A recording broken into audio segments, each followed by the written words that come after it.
Hello, everybody. How are you today? Melissa K. Range. And today we're talking about breaking the cycle. And I just came up with this because I'm listening to a video on birth trauma because I'm still in doula training. And so I was sitting here thinking, what is something that I can talk about, especially right now as we're about to hit the winter solstice this week. Actually, I'm doing this video a little early, but when I think when I put this video out, it will be the winter solstice.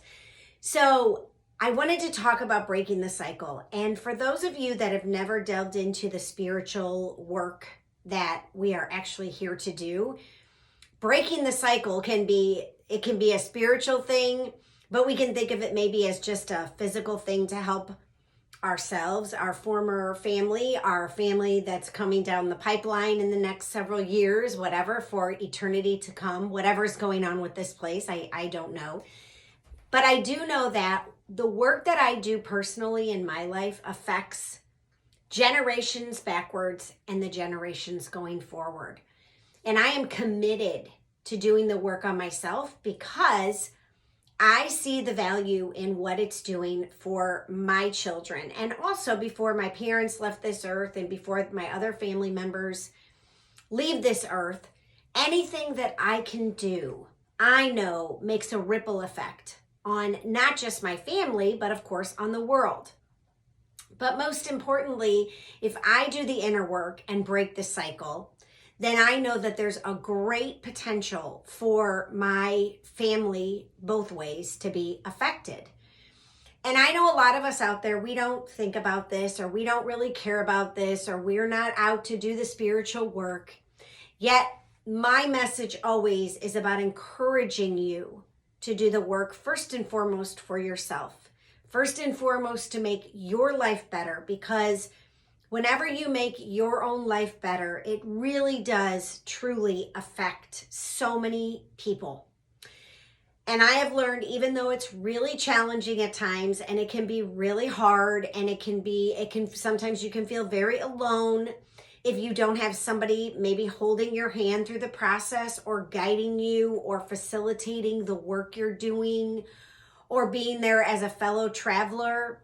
Then it is challenging and you don't want to do it and you don't know how to navigate it and you feel frustrated or you feel like it's never going to change. And that's not the whole purpose of the work. It's to feel better, to get the changes in your life that you want, to become the whole person that you're meant to be. And that's the work you're supposed to be doing here first and foremost.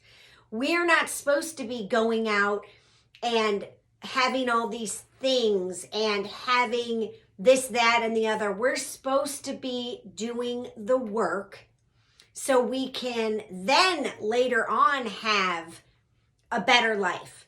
But you have to first learn how to be, then step up, do the work, to then have the pieces of your life that you desire. And we have it all backwards in our society. We have it all backwards. And I don't know if any places in the other parts of the world have it going right side up, whatever. I don't know. I just do know that when you work on you, you make a big change in your life. And there is so much work that each of us individually needs to do. And I've talked about this before. The issue then becomes we're distracted. We're distracted with things in our life that don't want us to know who we really are. But when we start desiring to break the cycle, when we start desiring to feel more whole and complete within ourselves, when we begin to want to see the magic that we can create in the world and the good that we can do, and the lineage changes that we can make, that's when the universe starts bringing in things to help us to feel more whole and more complete and break the cycle. But we have to kind of put that desire out there, and we have to say, I'm tired of being sick and tired. I'm sick and tired of being sick and tired. And I tell that to people. I used to say that. My mentor, he used to say, because people would come to him very unhealthy, and then they would say, well, your products are too expensive, or, well, I just won't remember to take them. And he would say, okay, well, when you're sick and tired of being sick and tired, come and find me. And there was no shaming involved. There was no judgment involved. It was just, you're not ready. You're not ready. And I think because so many people are waking up to what's been going on in this place with the deception and the lies, and those are indicators that you need to do some work on you, delving in, investigating, standing up for yourself, working on yourself, your inner self. I used to say this all the time because when I was sharing supplements with people, I would say it's an inside job. I've been saying that for like 12 or 13 years. It's an inside job. And it was all about cleaning your leaky gut or cleaning your gut out. And I would think, okay, well, if you clean this inside, you clean it physically, then everything else on the outside will feel better, will look good, you'll have a better body that's working the way it was meant to work. But so many people didn't want to spend the money. They didn't want to take the time. They didn't like how it tasted. So they weren't willing at that time to do the work. So I will challenge you and ask you, are you willing to break the cycle? Are you willing to do the work? And if you're not, well, that's okay. It's just then you will continue to stay where you are. And if you are suffering in any way, shape, or form, you will continue to suffer because there is necessary work that has to be done while we're here. And I do believe that it's a growing place for sure. And I do believe that there is a loving creator that's guiding us and helping us, or a universal creator force.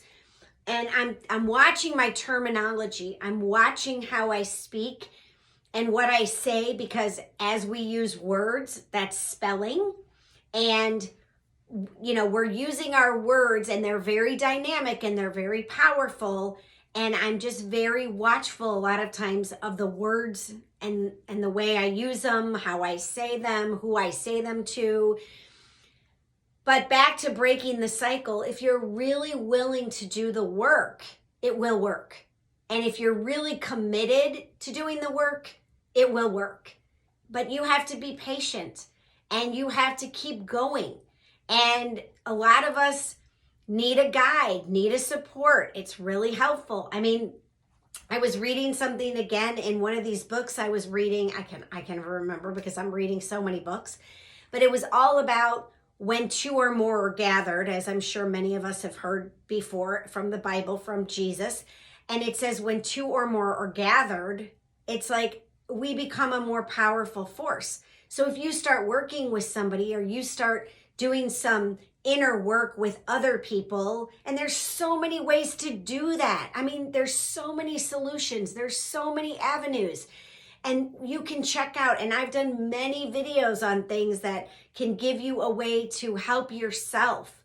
Then we become, like I said, when we're gathered together, we're more powerful, and we're like-minded. We want the same goals, or we're working towards the same thing in a way. And so many of us think, oh, well, nobody has my issue, or nobody's like me, or nobody understands me. Well, that's just an excuse. That's just an excuse for you to stay stuck, or for you to stay in the space you're in. And I can tell you over and over, and it gets easier. So that's the beauty of it too. It's hard at first, admitting maybe things about yourself that you don't want people to know, but then it gets easier and easier and easier over time. And we start to see the benefits and the beauty and the wonder and the miraculous things that begin to happen when we start to really go within. And it does work. It just sometimes takes a little time. But if you don't show up for yourself, it's never going to change. You're never going to break the cycle of the way you keep doing the same thing over and over and over and over again. And so you've got to step up for yourself. You've got to make the investment for yourself. And so many of us, I say this, so many people don't want to do it. They don't want to spend the money. They don't want to invest the time. They're too busy. They're too distracted. And again, that's the purpose. Like, just keep doing what you're doing, but you're going to keep getting what you're getting.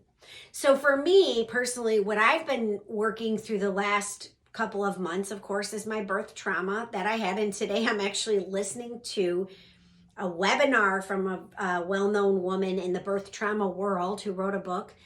And it's really triggering me because I see how women can be so triggered when they go to have a baby. And especially if it's not the most loving, empathetic sort of scenario and they come out of it and then they have PTSD. And what does it do? Well, it affects their children. And then if they have children, it affects their children. So do you see? And it keeps going and going and going. And I know for me personally, since I have children, I am willing to work through this trauma that I had when I was birthing my children. And so I don't have to worry then about not being cleared for my own children, and that hopefully I will have tools in my toolbox to share with them so they can make informed choices about what they're going to experience possibly in their lives. And then they can say no, or they can say yes, or they can say, I don't want, or I do want. And it's all comes down to choice. And I think that's what I've realized in the last couple of weeks, just listening to all this stuff. And some of it's very depressing. Some of it to me is as I've said, I do not like to watch all the suffering. But then what I read in this wonderful book that I'm reading, and it came right at the exact time because I was really struggling with all the suffering and why is there so much, why am I seeing duality in this world? And it's part of a process. It's part of a process. And we have to see the duality so that we can learn how to come out of the duality. And so we can understand ourselves at a deeper level. It's all about coming around to understanding yourself at a deeper level and being that spirit that you are, and knowing that you're whole, knowing that you're your divine nature. And this is what I've been saying for years. And this is what I discovered is the most important thing for me to understand in this lifetime. And maybe it's not your lifetime for understanding this, but I will tell you it's very, very, very, very valuable. And once you have it, no one can take it away from you.